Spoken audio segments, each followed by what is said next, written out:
was 13 when I was taken from my parents, put into a family home.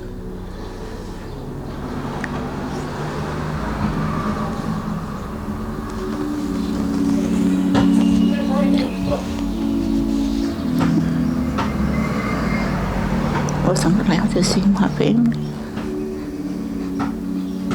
No one? Not even your parents? Not even my parents.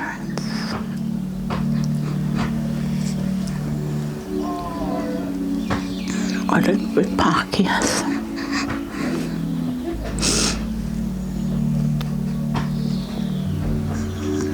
I never came out of their care till I was 17. When I was let go, I went back to my family. It was like going back to strangers. Because it'd been away that long and never had contact with them. I think for me, they should have put me with family. Because we had a lot of family back then, a lot of family. I had lovely aunties that would have taken me, but those doors weren't open to them. Yeah, I was at the time high school, Whānau Girls High School. I think I was about 13, 14. I had my first brush with the social welfare, Oranga Tamariki, and they removed me from my home. As I was removed, they never let me know that I was going to be put back with my family. Just gave me this sense of you mightn't be going back to your family with what was going on at the time. They never reassured me that I will have whānau support around me. I only remember at that age was that my heart wanted to go home to my whānau, but Oranga Tamariki said because of the situation that I couldn't. So I was placed in a foster care and asking the foster caregiver, when can my whānau come and see us? When are we allowed to visit our whānau? And we were told on numerous occasions that we can't. So I went against them and I caught the bus all out to where my whānau lived in Onarahi at the time, and they just came and got me and took me back. Just didn't have good sleeps, thinking too much about a lot of things, scrambled up, embarrassed a little bit because I had to go to school and friends wanted to come and play with me and after school.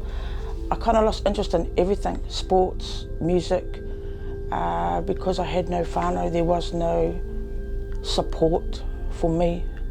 I understand they were supporting the cause of why I was coming out of not such a good situation, but I was a lonely person thinking just on my own, lonely stuff. Yeah, never really got an answer from who I thought at the time had the power to let me go home. Trying to still figure out why I moved and why I can't go home, quickly shoved into another situation where I had to adapt quickly. All I picked up from that for me was I still haven't been answered. So I went from not being interested in sports, music, good things that I knew that I liked, I turned to drugs. And I spoke a lot to drugs. I picked up doing, rebelling because I still wasn't getting heard then. And it was hard for me to talk to anybody by then because I wasn't getting heard from the people that put me there about when we were going home or why we're not seeing more whānau, At the end I went back, I got shifted one more time. I went back, but a whole big block just gone, and no reason why we were put back. So I didn't really understand those people anyway. I just thought they were like cops. They can do what they want. Pull us, pluck us, put us somewhere. It's not our voice to be heard. It wasn't my voice to be heard, it was their voice. You're just a kid, you follow. And I kind of picked up, your voice doesn't mean anything then at a young age, so I kind of rebelled against the system, didn't like anything to do with them. First they just show you a police officer, and then they introduce you to probably 1 or 2 people that they call social workers there to help the family. I didn't really get explained how I would be looked after, just that there would be a lady coming to get me and I would stay at this home, at a home. It was daunting. It was daunting to know that you're walking in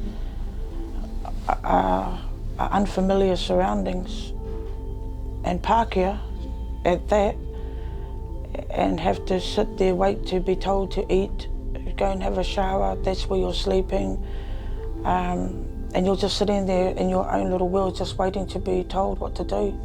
With I didn't ever feel relaxed. We're just a routine kid. You're part of the routine, and I wasn't the only child there. So I didn't want to mingle. I didn't know them. I'm angry, even from my time to now, angry. Nothing's changed. Nothing's changed. You know, I see my mokos, they've gone from home to home, how they've been treated.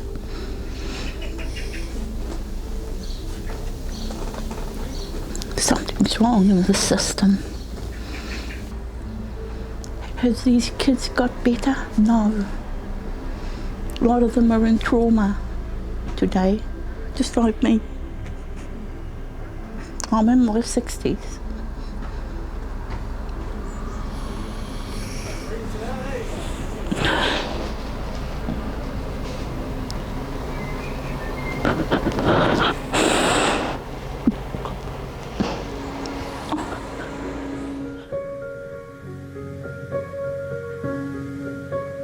Yeah, from a very young age, so obviously I had an older brother who passed away, and my father, biological father at the time, you know, I could never imagine losing a child, and he turned to the alcohol and bam bam, and that story happened there, and then he left and bam bam, and so from that age I had decided, so it was sort of 3 or 4, bro, you know, started to think about who at 3 or 4 years old starts thinking about where is this going to lead us.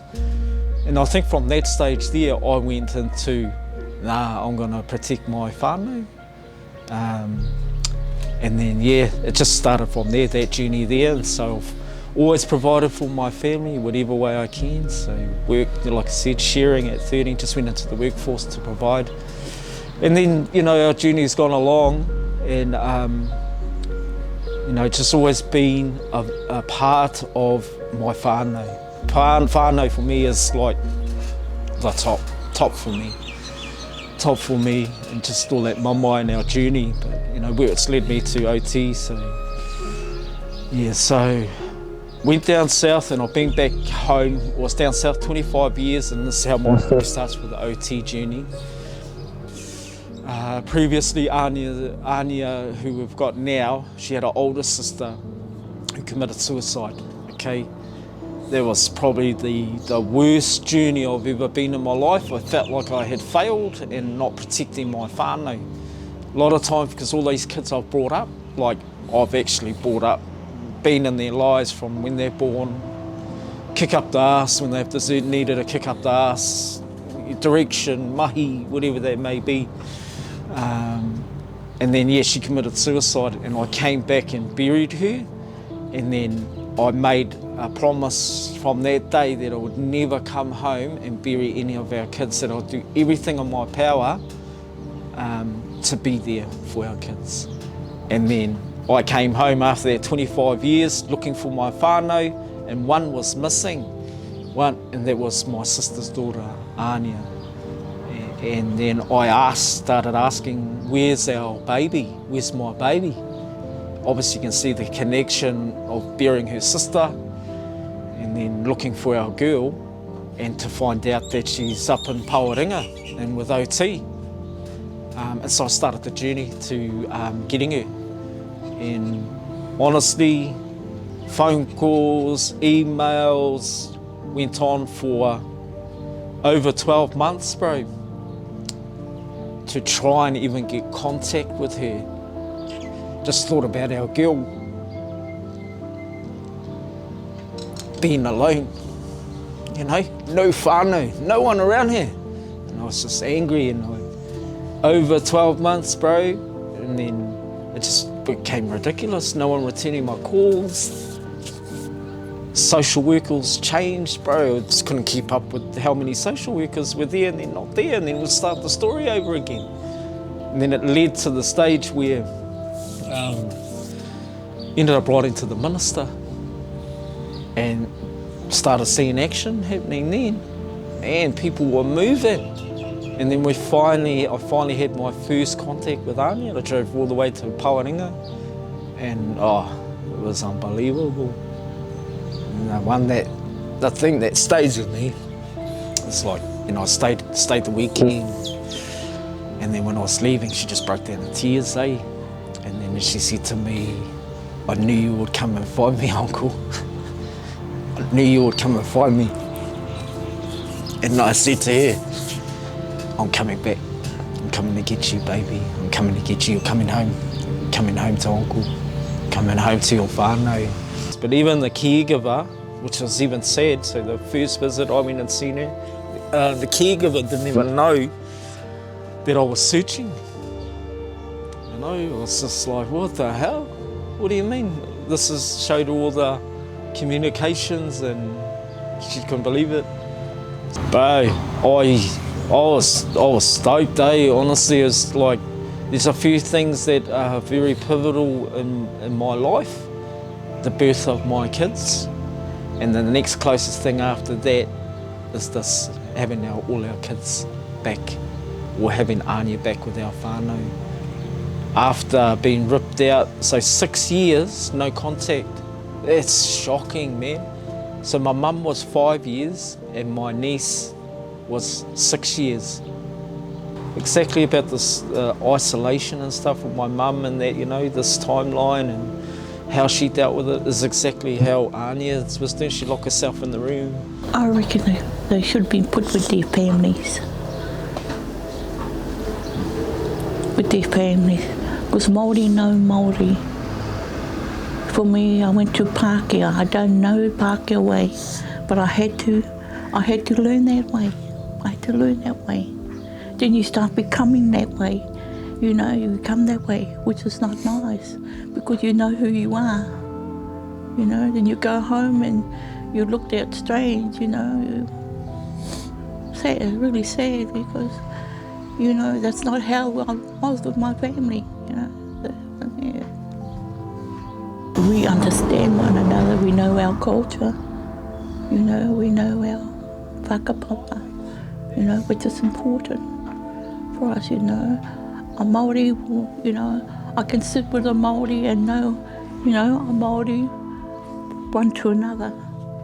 You sit with a Pākehā or somebody different, you know, you kind of have to look, you know, and you're explaining yourself to them. With the Māori, it's easier, you know, because we're Māori, you know, and that's what makes it better, that we can speak to one another like that, you know. We're not struggling with anything or trying to understand somebody, you know. So that's nice. That's what I love about that. They took my mum's identity, which took ours too. Took my identity, took my sister's identity. My mum had to adapt to a Pākehā world, which she taught us. You know?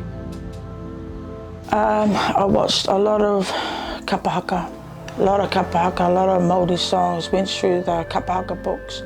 I actually allowed my kids to learn te reo. That's how I grew it all back, was to slowly introduce myself, letting whānau, or letting, I had a lot of family members. We went back into whānau members that were fully immersed te reo Māori, learning it, teaching it, you know, eating it for breakfast, lunch and tea. And it started slowly coming back, introducing it back into my whānau, back into the blood. And when I saw my kids starting to kick off, I actually got it back from them. They helped me get my feeling, my strength back. It was the light, they lit it again. They lit that light in me again. So it was very emotional time for me. I was very excited because I was lost, and I was so grateful that I allowed what was missing to come back into my doors. So the music went up, so the kids are doing all the poise and, you know, doing all, it was nice. It's starting, my brother's doing it, his partner's doing it, aunties and uncles. I'm just like, whoa, okay, my two girls are right up in there. One of my girls just come back from Hawaii, and she was in a kapahaka down in Hamilton, and kōrero all the time in the house, to the mokapunas, to anyone. So the warm coming back, you know, the identity's coming back, and I'm really grateful for that. But it took my whānau that I was pulled out of that lit that flame again. Like Marg said, you know, what rekindled the fire for her was her kids, because our kids, bro, soak up the reo. Oh, it's a whole new level, bro, and it's straight from the ngākau, man. You know, when you're around somebody that's hearty, it's like contagious, eh? You just like can't stop smiling. And our kids do that, man, and they just like light up, and that's what they know, that's what they love, and it just oozes out of them, man. And then they tell it how it is because of the teaching. But in a system that keeps us compressed, man, this is all we're doing, just that time capsule, boom, generation after generation, man. And OT are the instigators for it. Shame on you, OT, shame on you. I'm disgusted, man, and angry. Time for change. You heard it from the horse's mouth, you heard it from my whānau. And we're doing some great things. We're making some great changes. We're not perfect, but we're wanting to make changes. We need a lot of change, no way, a lot of change. Just like they wanted changes from us. You know, when they took our kids from us, they wanted us to do this, do that. They need a lot of changing too. For me, we're growing tighter, and I know when something's up to the point where we're able to play a part now. And my nephew's OT getting removed, or they were nearly. We had the big hui, and they went, "Oh, you fellas have got it all sorted." I said, "Yeah, that's right. We've got it sorted." It didn't become a dictatorship from them. We were telling them. So we had a whānau order plan. Boom, have a read, check it out. This is what we're doing. This is what I need you to do. This is what I need you to do.